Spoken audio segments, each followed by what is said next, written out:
Good morning, Collin. Good morning. It is Wednesday, hump day. We've made it halfway through. Yes, let's go. Yeah, welcome to The Big Picture, where we talk the big stories going on around Central Ohio, breaking them down, tell you how they affect you. Absolutely. And today we're talking about the Kirkburton. He is going to be in court around 11:45, possibly changing his plea. And then we have a nationwide children's psychologist coming on to talk about, there have been some recent cases with Meta and child exploitation, and new verdicts are coming down out of New Mexico. And it's just prompting a lot of questions and curiosity about online bullying, how it's changed in social media. And especially how it affects young kids in their day-to-day interactions. Yeah. But right now, we do want to get to some breaking news. This out of the south side of Columbus. According to Sergeant Albert with Columbus Police, at 7:32 this morning, officers were called down to Lockbourne Road, and this is for a shooting. They found one person inside who appears to have been shot. Now, we just heard from Amy Steigerwald over on 10 TV News this morning, just about 15 minutes ago, and this is what she was telling Tracy about what she saw at that scene. Yeah, we're trying to speak with officers right now. Not much information available, but a very active scene. As you take a look, you can see we've got this entire area taped off. I've counted now 7 police cruisers at a time here off of Lockbourne Road. So here's what we know right now. Officials with Columbus Police Dispatch tell us officers responded to the 1600 block of Lockbourne Road earlier this morning. We're told they located one male that was shot inside this building you see here that is taped off. Medics pronounced him dead shortly after 7:30, so a little over an hour ago. And at this time, we're told there are no suspects. Now, traffic's still getting by through this section. We have seen officers and detectives come and go from the scene. Like I mentioned, they've got this building taped off, which appears to be where things kind of unfolded here this morning. Again, this is just happening within the past less than 2 hours. Of course, we're going to remain on scene, hopefully get some more answers for you. But for yeah, lots of cruisers out there. It's still blocked off. Obviously, still a developing situation. Right, and following in our our work chat behind the scenes, Amy said she's she's talked with a few people, but no one's really knows anything right now. No one wants to get on camera. But of course, the latest information on that coming up on 10 TV News at noon. Still, that is a breaking situation as we do this live here at 9. Yeah, and the other story we're following this morning at 11:45. So in the next couple hours, Kirkburton, who's a former Ohio State football player, he played with OSU from 2003 to 2007. He is going to be appearing in court for a plea change hearing. This is involving the case of Ethan Perry. This happened back on June 21st of 2025. Barton is accused of driving the wrong way on US 33. This is in the Old Dublin area. And driving at an excessive speed, turning around, and then hitting Ethan Perry, who's a 24-year-old man, and he was pronounced dead at the scene. And I want to show the body camera video of that incident when police first arrived. Somebody was definitely driving way too fast. Way too fast. You can see the impact of the debris from the car flipped over, and you can see like the Chateau Lane is over there. That's where it is in Old Dublin. It's Old Dublin. It's not in... And look at the truck. The truck just flew over the ledge over there. And this is, it's an absolutely heartbreaking case. It took the life of a young man, and it's something his family is still dealing with today. I actually just spoke to Ethan's mother today, Rosalind. I've talked to her a couple times as I've been covering this story. I spoke to her basically the day after it happened, as she was just still processing the news. But I called her this morning. She said she's on her way from Cleveland to Columbus. She's going to be in the courtroom today for this hearing, and she said her and her family will be giving victim impact statements directly to Kirkburton. And she has choice words to have with him. She says he's taken her only son, and this is what she said on the phone to me this morning. You are going to be at this plea change hearing today. Why was it important for you and your family to be there in person?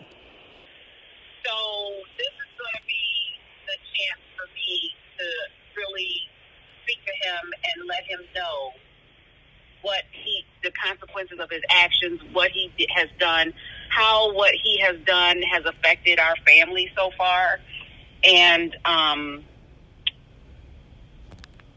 just to be able to be there and see him finally be put in his handcuffs and taken away to be able to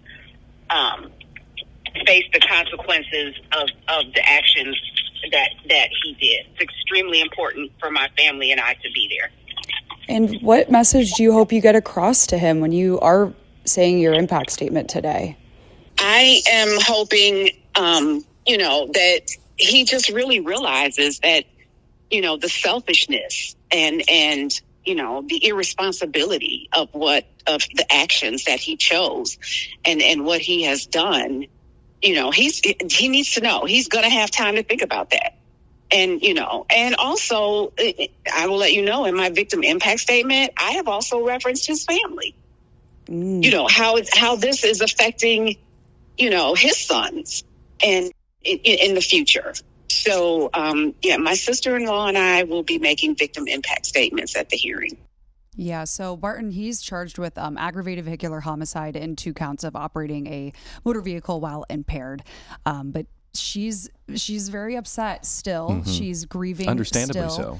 And this is what she hopes that Barton realizes what was a result of his actions. I hope he realizes what a beautiful human being he took from us and that he took off of this earth. I hope he understands, how I really want to stress to him, how his privilege has let him slide all these years. And we're talking about 2 previous OVI charges. And then, and now here's a third, and you've taken a life. You've taken a life of a person who had a future, who had ambition, who, was so kind and helpful to people and just in so many ways. And he needs to understand that. He needs to realize that, that because of what he did, this person even impacted so many people. And, and there's no telling what he could have done and continue to do if he was still here with us.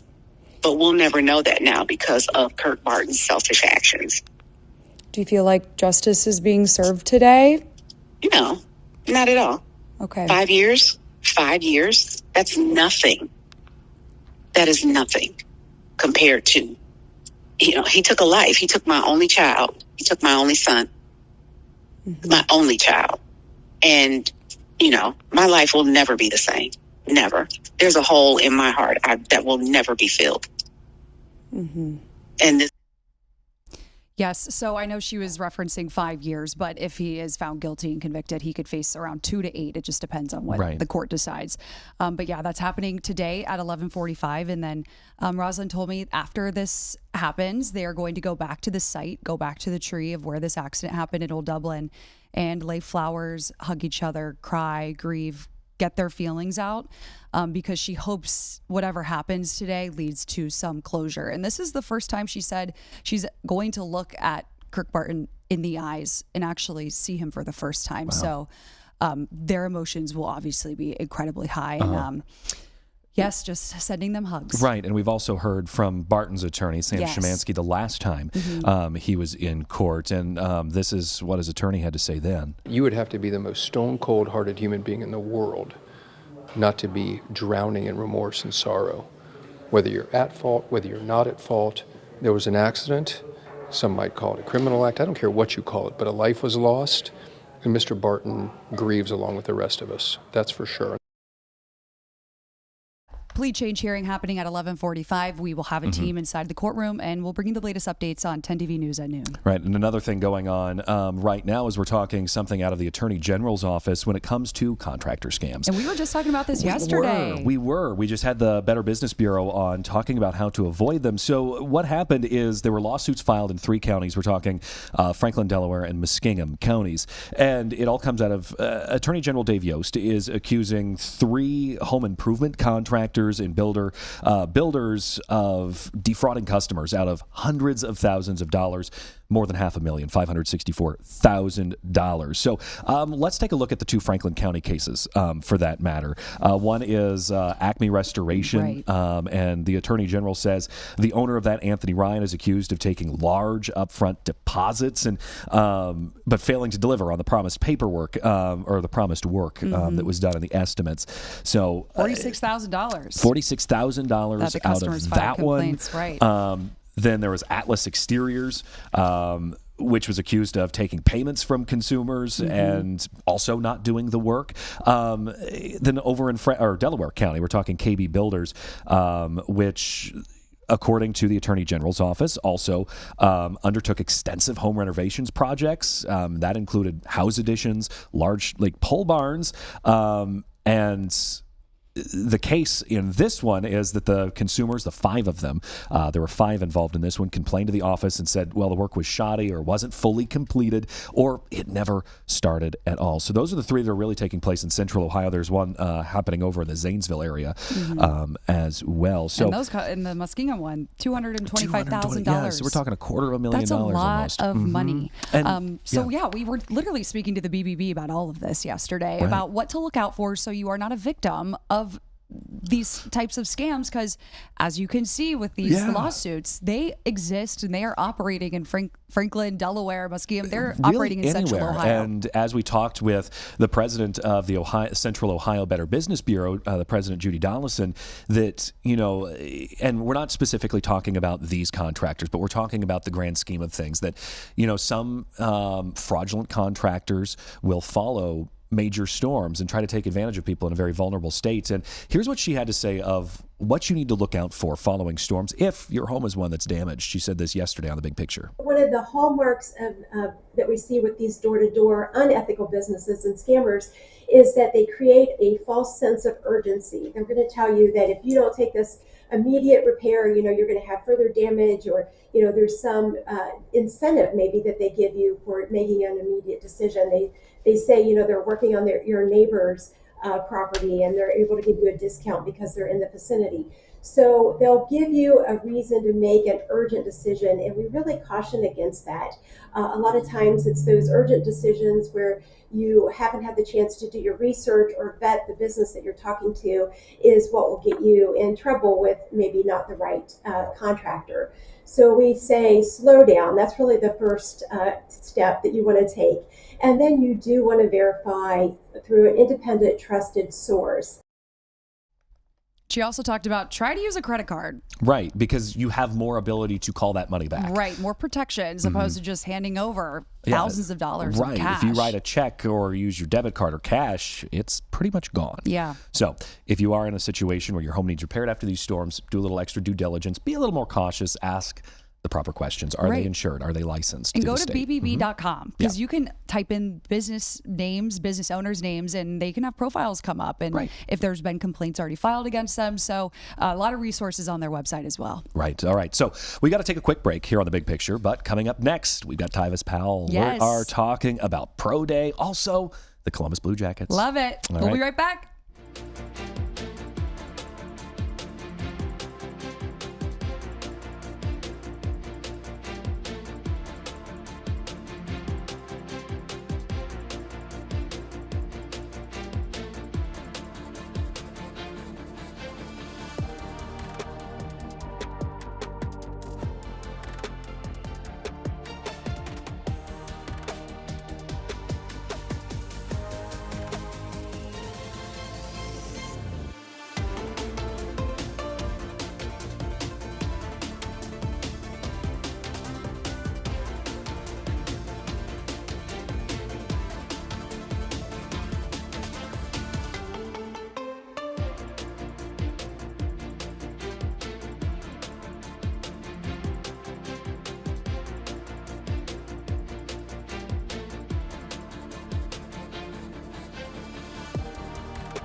All right, welcome back to The Big Picture. Tyvis Powell here with us, talking about sports, but specifically, just in general. In general, no, we're talking about the CBJ. Yeah, we love having you on, Tyvis. Yeah, explaining it all to us. What's going on with them? The CBJ have done something that nobody saw coming. You know, just about 2 months ago, the CBJ were last in the Metro. Like, I thought it was over with. Obviously, they make the coaching change to Rick Bonus, and now they are second in Metro right now, which means that if the playoffs started today, they would host a playoff game here in Columbus. That's pretty crazy. Has been remarkable, just as some of the things that they've been doing. I know one of the big things that Rick Bonus talked about is he wanted them to figure out the defensive side of the ball. And since Don Waddell has taken over, that's been the key emphasis, is how can we get this defense to be right? Because what Rick Bonus saw was offensively, this team had guys that can score. But if you want to be a true playoff team and win in the playoffs, it has to be from defense. And this team has made that shift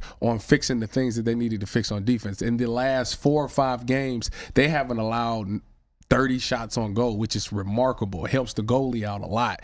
And I think that's why you're seeing this Jacket team be able to perform so well. And what else is it about Bonus that you think he was able to do with this team that the other coach couldn't? Like, what is he good at, like, analyzing and looking at the problem? And so when you talk to the players about Coach Bones, the one thing that they always say is that the difference between him and Dean was that he communicates really well. Okay. So when not just screaming at them. No, not just screaming at them. So when they get to the sideline or they're sitting on the bench, before they go in, Coach Bones is telling them, hey, I need you to do X, Y, and Z. So when they get out on the ice, they know what X, Y, and Z is. Well, this is what I need to be doing out here. Apparently that must have not been what was happening before. Wow. And those guys were just kind of confused when they got out there. So they said it's been very refreshing to have an objective when I get out on the ice, to know what I need to go do. And we've seen them respond in a very positive way. That would be helpful. So we're talking pro day now, which to some can be just as big, or not bigger. If than the combine, this is the chance for some of these Buckeyes to make it big. Yeah. Who are we watching? Well, it's a lot of guys that didn't really do anything. Like Caleb Downs, he went to the combine, but he didn't do anything. Carnell Tate went to the combine, he didn't do anything but the 40. So this is a chance to see those guys actually go through drills and do maybe some of the combine drills if teams require it. Some teams, back when I did it, I know my friend Von Bell was another safety that I played with. The Saints wanted him to do like the pro shuttle or something, so he had to go out there and do that. I ain't do nothing. I did all my drills at the combine. You did? When we got the pro day, I said, how are you so lucky to do that? I figured, why do it twice? Like, just get it done. And like, that's what I'm here to do. Let me just go ahead and knock these drills out. So when I get to pro day, all I'm gonna do is my position drills. It's gonna be a short day for me. I'm gonna go out there with the DBs, do the drills. But nowadays, these guys feel like, oh, I don't want to do anything at the combine. I want to wait to pro day. Now, the mindset behind that is, one, you're doing it at Ohio State, which you're comfortable with. 2, it gives you extra time to train.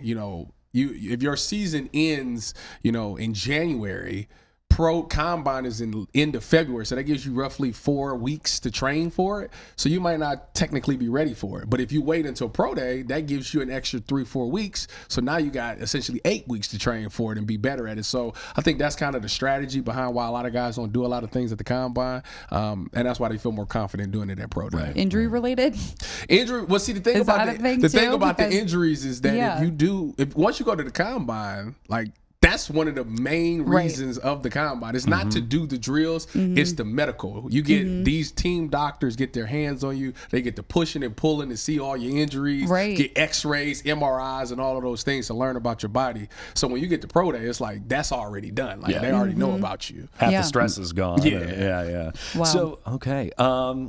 Well, non-sports related, and I don't know if you know the answer to this. How's the pizza bracket going over at 97.1 The Fan? We are actually doing that today. It comes down to Pizza House versus Adriatico's is the championship. I'm actually coming back here around 4 on Common Man and Timmy, and me, T-Bone, Common Man, and Timmy are going to eat both pizzas, and we're going to have a winner by the end of the day. Wow. Does this mean there's going to be pizza next It door? will be pizza day. Okay, everyone, you heard it here first. Go over to the bed. Man, you're I don't asking know. the important questions. I am. Hey. You gonna stop by? I just might. Because of only those if there's ham and pineapple, right? I do like pineapple on pizza, and I know that's not enough. We're not doing this. We're not doing that. Yeah. There will be no pineapples on this pizza. I mean, it's one of those things I do not require it, but if you give me a piece that has pineapple on it, I'll eat it.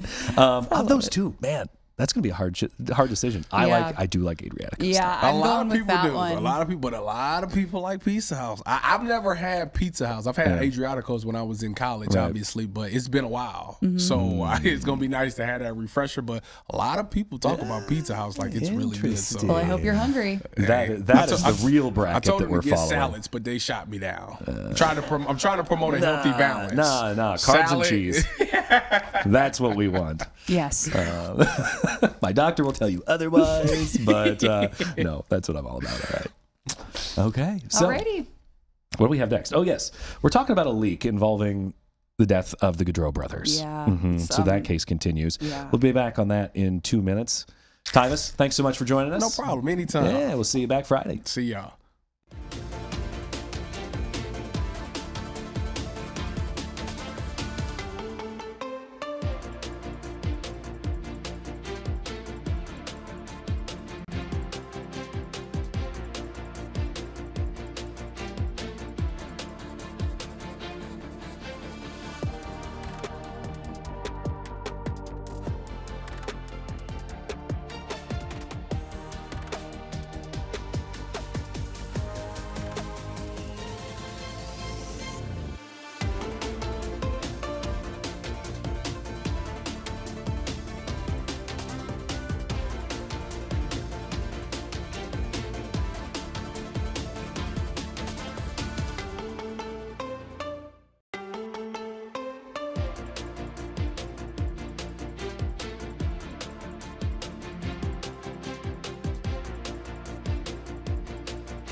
All right, welcome back to The Big Picture. We have a very serious story that we just learned about today. So this is about the Gaudreau brothers. Yeah. They were killed it was the day before the night before their sister's wedding. Yeah. They were hit by a drunk driver. Out in New Jersey. Yes. And that was the whole reason they were there, was for their sister's wedding. Yeah. So this is kind of an interesting development in the case, but we're learning from the CBS affiliate KYW that there is a worker that was accused of failing to safeguard confidential patient information, which ended up conducting unbecoming of a public employee and just other offenses. So according to court documents, a county death investigator shared details of the crash with a group chat. He says he did this because he recognized the players and was emotional.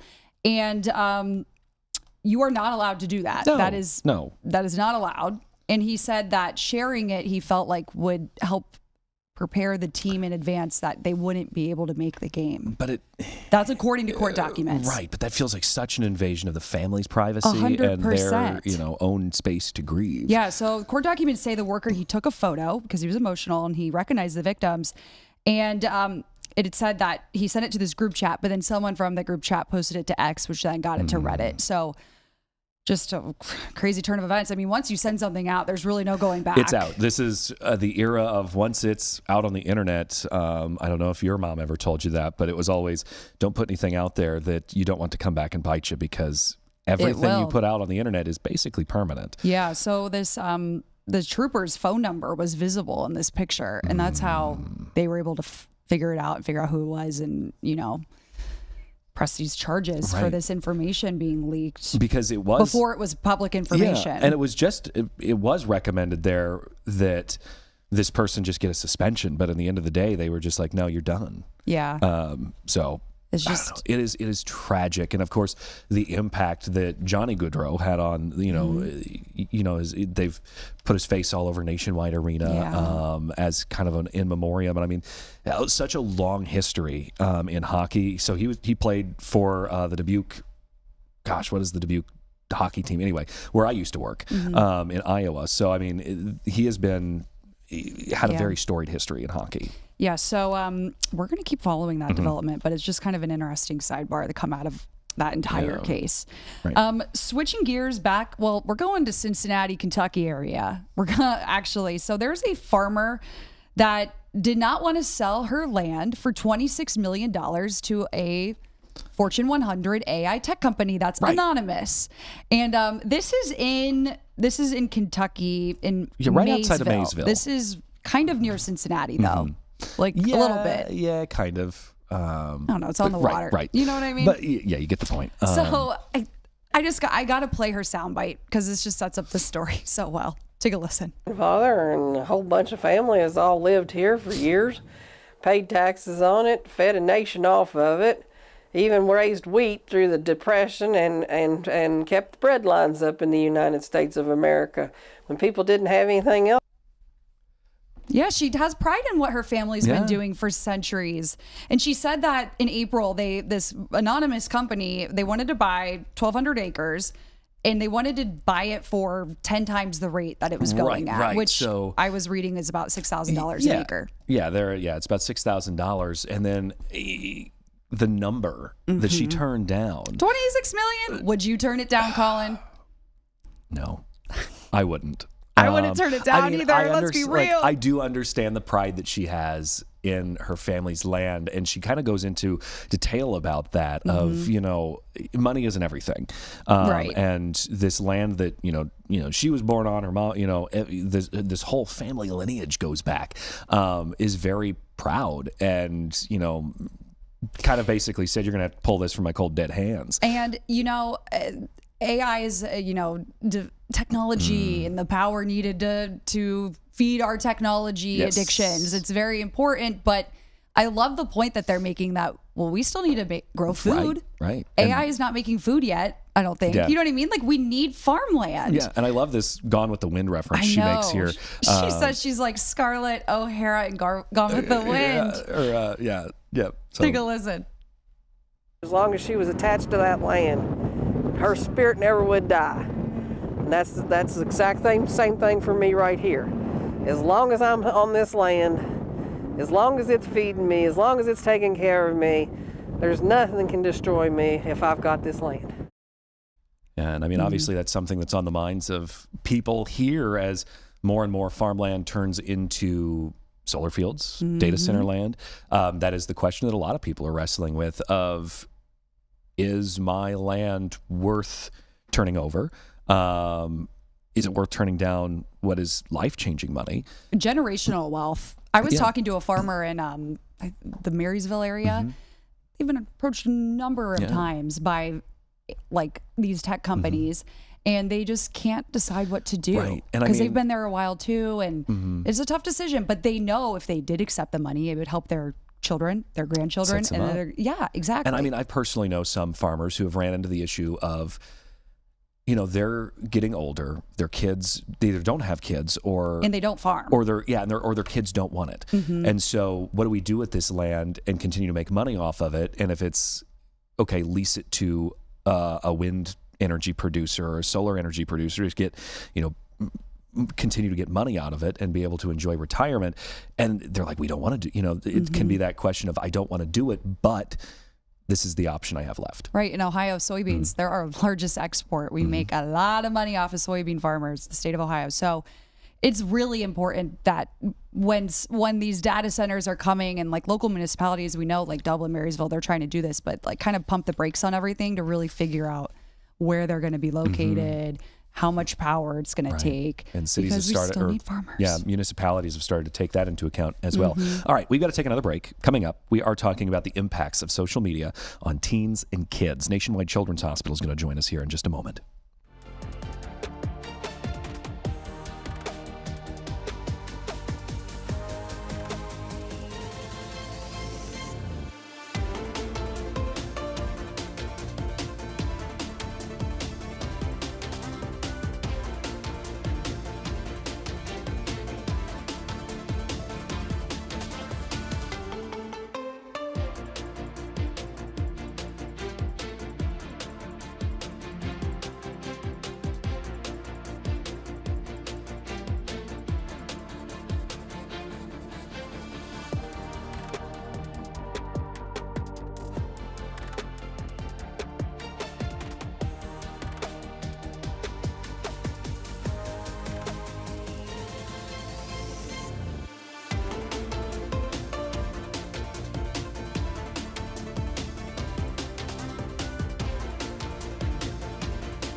Welcome back to The Big Picture here at 9:30 on your Wednesday. And right now we're talking a case that right now the jury is still in deliberations on out in LA County, California. And this all ties back to social media. Yes. Yeah. A family of a young girl identified only as KGM in the documents is suing Meta and YouTube.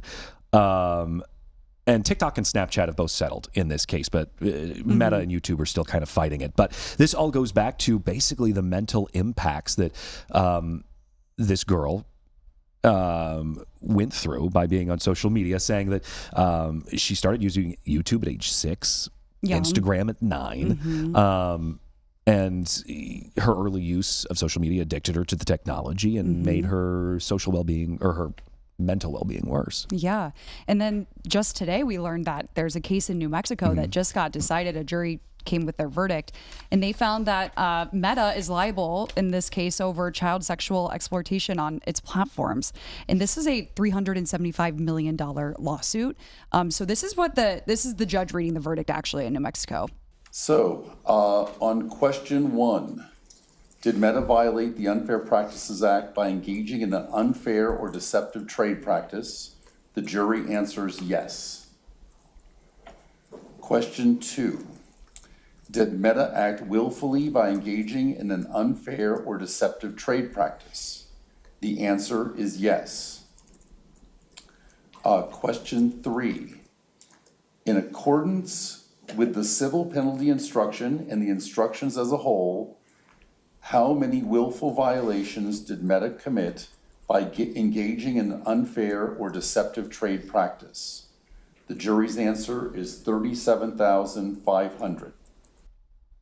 Now, in this case, Meta says they respectfully disagree and they plan to appeal. They also say that in that LA case that you were talking about. But the New Mexico State Attorney General's office, they are accusing Facebook and Instagram of becoming a breeding ground for abuse. And that's, it ties into that case in LA as well, just like the mental toll that being on social media at such a young age can take on users. Right. And Ohio is doing some work to try and regulate that. And that's kind of currently also hung up in the courts. But right now, we want to talk more about this and the psychological impact of social media on children. And right now, we want to bring in Dr. Michael Flores, a psychologist with Nationwide Children's Hospital's behavioral health team. Dr. Flores, good morning. Good morning. Thank you for having me. So in your work, what have you heard are the big stressors for kids right now on social media? I think it really depends on who you ask, to tell you the truth. I think if you ask parents, they're most concerned about bullying, cyberbullying, different things like that. But to be honest, I think for kids, what they're most concerned about is not knowing the next thing that's happening, missing out on information. There's this anxiety that's created by this hyperconnectivity with kids. They feel like they need to know the next trend. News travels really quickly, and so feeling like they don't know that next thing can create a lot of anxiety. But then that conflicts with their parents trying to restrict some of that access to social media as well too. So then you have this parent-child conflicts that often results, and that creates a lot more stress within the entire household as well too. Is there really a good way for parents to try and navigate, walk that line of allowing their kid to partake in some of these things that they'd like, but also keep them protected and protect their mental well-being? Yeah, I liken it to when you teach a child to drive. You don't just give them the car keys and expect them that they know what to do. You have to teach them the rules. You have to make sure that they understand safety. We don't necessarily do that with social media. We assume that kids know how to use it because they're really great with technology. This is the only thing that they've known. They grew up with the internet, but that's not always the case. And so just taking a step back as a parent and realizing that you have to teach your child about what is a safe person online, how do you know things might be dangerous, how do you restrict data sharing, how do you restrict your geo access, different things like that can be a great first step. But oftentimes parents don't know that they need to do that. What's your recommendation? I mean, I've babysat kids that already have those iPads. They're like 3 on their iPads all the time. They're addicted to them. What guidance do you have for parents? Should they just dump the iPads altogether until their children are older, maybe like 8 years old and up? Or what? Because I feel like that is the starting point for everything, for them, even then being curious into social media, apps, all of that. I think you have to think about what's the purpose of having the iPad there. Is the iPad there to babysit, or is the iPad there to teach the child something? For kids that young, it's more helpful to have the parent or the adult there to make sure to guide some of that discussion. You know, watching ABC Mouse or Sesame Street, that's very different than just watching some random thing on YouTube. But we're kids that young, we want the parent to be there to help guide some of that learning and not just to be like, all right, take this so I can cook something to eat for us. Right, absolutely. Do you feel like social media has become a breeding ground for abuse? I do think it has the ability to do that, yes. And, you know, we were talking about this case in LA and the case in New Mexico, and just this past December, Australia restricted social media for anybody, all kids 16 and younger, because of some of these big concerns as well. Again, kids don't always know who is safe, who isn't safe, and so they could be they can be tricked into engaging in behavior with, you know, people with malintent for sure. It's really easy for that to happen, especially if they don't know how to navigate safely. And we kind of touched on this a little bit, but for parents wanting to open that door of having that conversation with their kid about safety, how do you go down that road? Yeah. So the first thing I tell parents is don't have this conversation right after the child got into trouble. It's probably not the best time for any conversation. And so I say, wait for a calm time when you both are able to speak with a level mind. And I tell parents there's so much information out there, and they get really anxious about what's the best tack to take. And so I developed this acronym called HUMAN. So I tell them, just be human. And what I mean by that is H, you have to know when to seek help. If you see changes in their mood, their behavior, social relationships, academics, that's a time where you may need to get some outside help. And then U, to understand that your child may not like some of these restrictions, but it's something you have to do. So try not to take it personal. M, we want to model the behavior that we want to see. One of the best predictors of a child's social media or media use in general is their parents' social media and media use. And then A, we want them to ask their child, how does this make you feel when you're on social media? What are some of the things that you think? Who are the people that you're talking to? What are the apps that you're using? So just understand information, then make a plan based off of that information. I love that. How does it make you feel? That's good. Right. Yeah, that's not something we typically ask kids, right? How does that make you feel? It may make them feel great, or they may feel really upset, nervous, anxious every time that they use it as well, too. They may not even realize that at that time. Mm-hmm. And so if we don't ask, we don't know. Mm-hmm. All right. Yeah, and I like the model of that. How hard it is, even at our age, how hard it is to put the phone down. Right, sometimes. And you know what? Yeah. Sometimes social media doesn't make me feel good. So yeah. It applies to everyone of all ages. Yeah. So, Dr. Flores, thank you so much for coming on today. We really appreciate it. Thank you so much. Take care.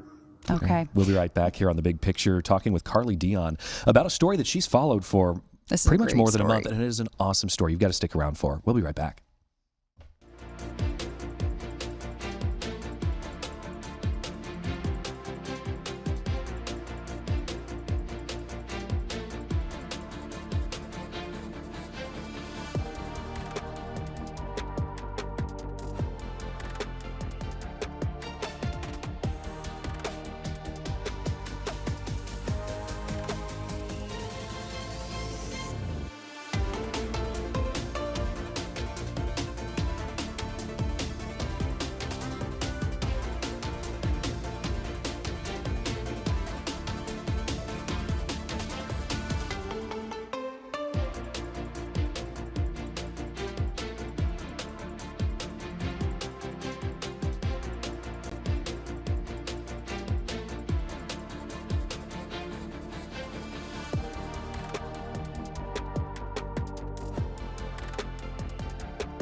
All right, welcome back to The Big Picture. We have Carly Dion joining us. Hey guys. Hello, Carly. Hello, happy to be here. This is a story I'm obsessed with love this story. I from do when too. this began. And I mean, this is been more than a month at this point. A month. What this involves a Licking County man, a stolen truck, Yes. and his father's ashes. Yes. So let's go back to the beginning. He was in downtown Columbus. He had some work to do one day at the courts. And he parked in one of those lots right by the courts, right by the gas station.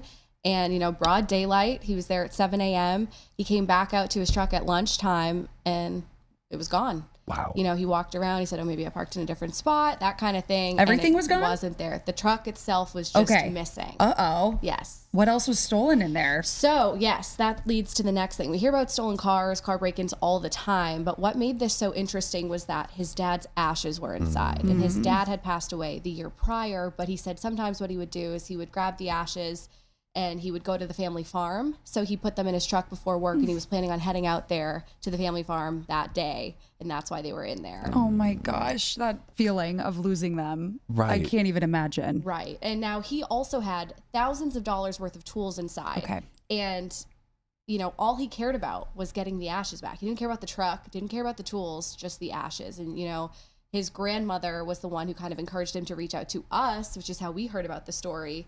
And that's why we kind of looked into it, pursued it, and just got his story out there.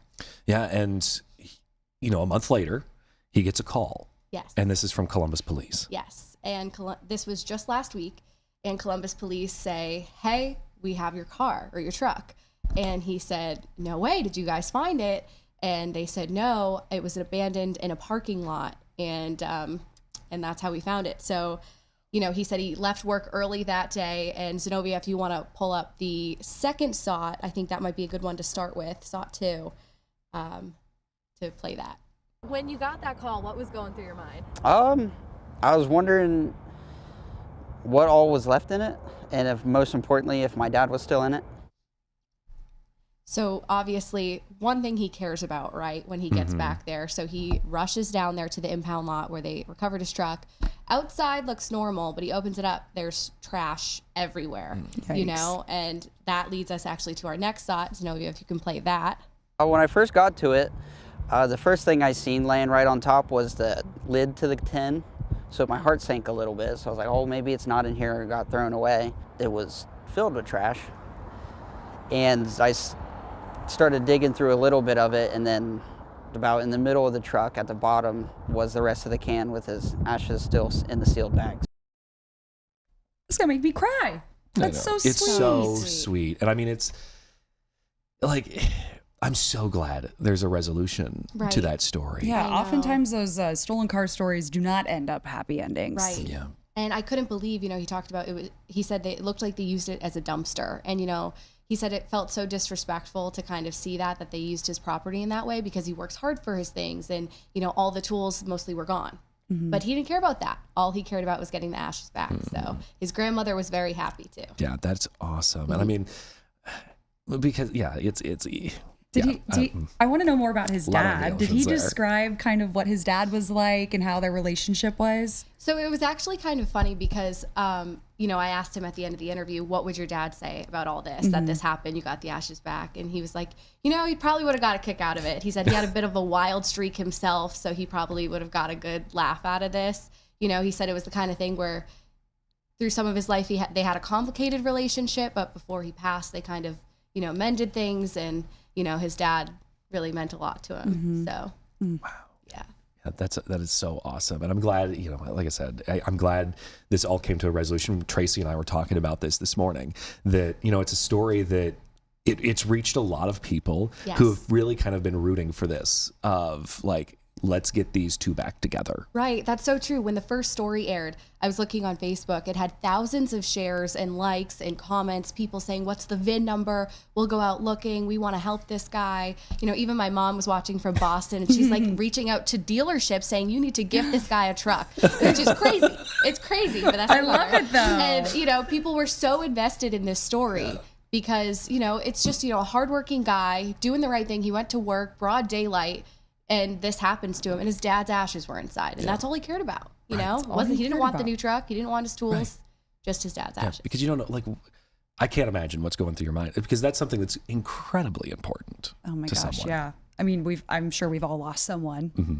but like cremating them and actually still having them, like it is There's a different connection level still that you to it, hold on I would to. say, compared to just like burying someone. So it's amazing that he got reunited with those ashes. So really and he incredible. was so appreciative of all the people who were reaching out and trying to help. He said he got a message from someone in Hocking County saying they found an urn and they were wondering if it was his or if it belonged to him, because they saw the story and they were trying to help. And, he said, oh, my dad's ashes were just in this simple metal tin. It wasn't anything fancy. So it wasn't the right one, but people were trying to help. Yeah, and that's great. Is he going to scatter the rest of them on the farm now, or is he going to keep holding on to some? Great question. So he said what he's going to do is leave most of them at his home, but he said he's going to get like a smaller container so he can bring some with him, some for his grandmother as well. So, that won't happen again. Right. Not leaving it in one place. Okay. Right. Carly, thank you so much. Thank you, Great work on that guys. story. Thanks. All right, we're talking about an interesting story coming out of Butler County next. Mm-hmm.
That stuff. Oh. Welcome back to the big picture. Welcome back. Okay, this is a cool story that you've been wanting to do for a while now. I know. This one came into the email, and I was like, "Oh, we've got to do it." So this all comes out of Miami University, and a story it all focuses on Oxford, Ohio, a town, smaller community down in Butler County. An old town. It is. Lots of history there. That's how we get to kind of the strangeness of this story. It all revolves around Oxford Cemetery in Oxford, Ohio. So Miami University, this all ties back into their geospatial analysis center. So it's talking about ground mapping. It's just one of those cool things that universities have. Like it's some of these things that you don't think about. But basically, Oxford, Ohio was handed a cemetery when the Cemetery Association defaulted. And they were handed all these old paper maps and like plot records. But the thing is about that is when you're handed all of these things, the plot records will have names on them, but that doesn't mean that's the person who's buried there. That's just the owner of the plot. Oh, yeah. So interesting. I talked with the associate director of the Geospatial Analysis Center, Robin Abbott, and this is kind of how that project came to be. Okay. Around the time of 2021, the Cemetery Association fell on financial troubles and dissolved. And little known fact, I mean, lots of people may know it. I did not know it, but in the state of Ohio, under Ohio Revised Code, if you are a public entity, so a township or a city or a county, and within your confines, a cemetery is no longer being maintained, it becomes your responsibility to maintain it. So virtually overnight, the city of Oxford was handed 40 acres with what they didn't even know at the time, how many headstones were in the cemetery. Yeah, so basically Oxford just gets handed this cemetery. Nobody knows who's buried there. Nobody knows how many people there are or who's there. So imagine this. You're a city council, city board, whatever, going, what do we do? What with it? next? Yeah, so what next? Because of this, and this is not the first time this Geospatial Analysis Center at Miami has done this. Like, they have done this with a few smaller ones. This is by far their largest project they've taken on to. But Robin had a close relationship with some of the people that are in city government in Oxford, and they pretty much reached out to her and said, hey, we have this cemetery. Can you help? So they came to me and they're like, hey, we know that you have done some cemetery mapping with your classes in the past. In fact, we'd mapped a smaller cemetery in the city of Oxford many years ago. They're like, would you like to help us with this one? And sure, that was great. I'm always looking for project partners in my classroom. And the goal was really to understand what is out there. How many headstones do they have? So this is a huge undertaking. We're talking 6,000. 6,000? 6,000. Oh my that were gosh. completely unmarked. I mean, they were unmarked, but there's virtually no records of them. So she, along with 50 Miami University students, basically She got a class together. She said, let's go. Yeah, just started walking. Okay. Walking and plotting.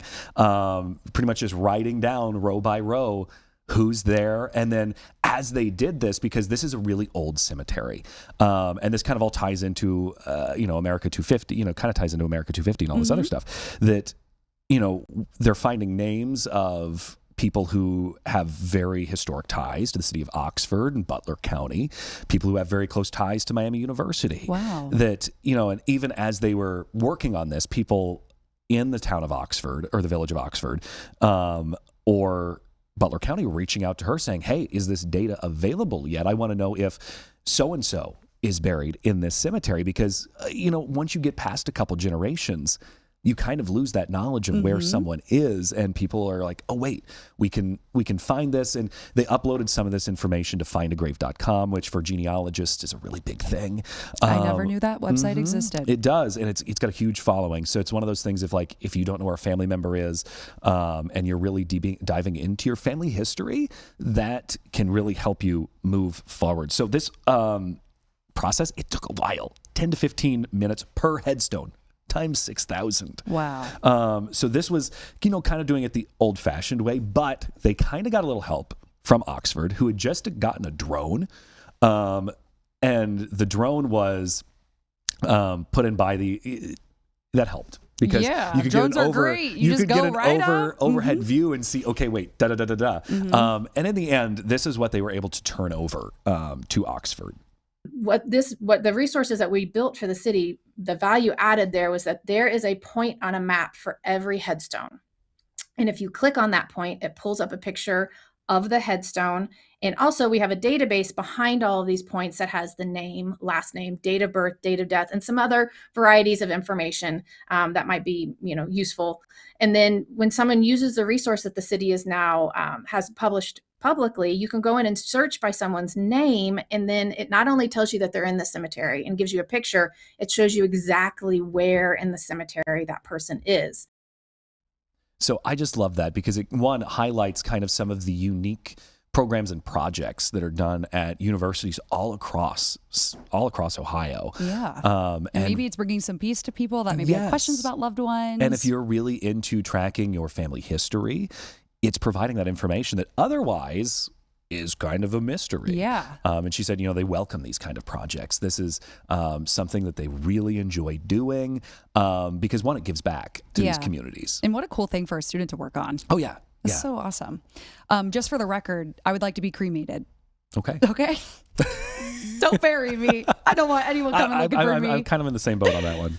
Okay, so as we wrap up this show, this hour, so Ruth's Chris is under fire. Yeah, the the steakhouse. There's some drama about this. So the chain released that they are enforcing a dress code. And honestly, a I'm on board with this. Casual dress code, yes. They do not want to see gym clothes, tank tops, or hats in the dining room. And I love that. I'm right with you. Yeah, I'm on board with that. I am all for being comfortable because I'm going to go home and immediately put on sweats. But in the privacy of your own home. In the privacy of my own home. Yes. But if I'm going out, especially someplace nice, someplace that's going to cost I feel like it's a respect thing. It's a respect thing for the workers there that respect their job. They're serving you a great meal. Same for the chefs behind the First kitchen. impressions matter too. Exactly. And so Chili's got involved with this too. Chili's? Yes. I know. Guys. So not the triple dipper. Chili's, yes, which is fire if you've never tried it. So Chili's weighed in and they said, they're joking that the only rule that they have for their customers is to be dressed. Which is a great rule. Just come in with some pants on, maybe a shirt. We'll give you that triple dipper. Yeah, no shoes, or no, what is it? No shirts, no shoes, no service.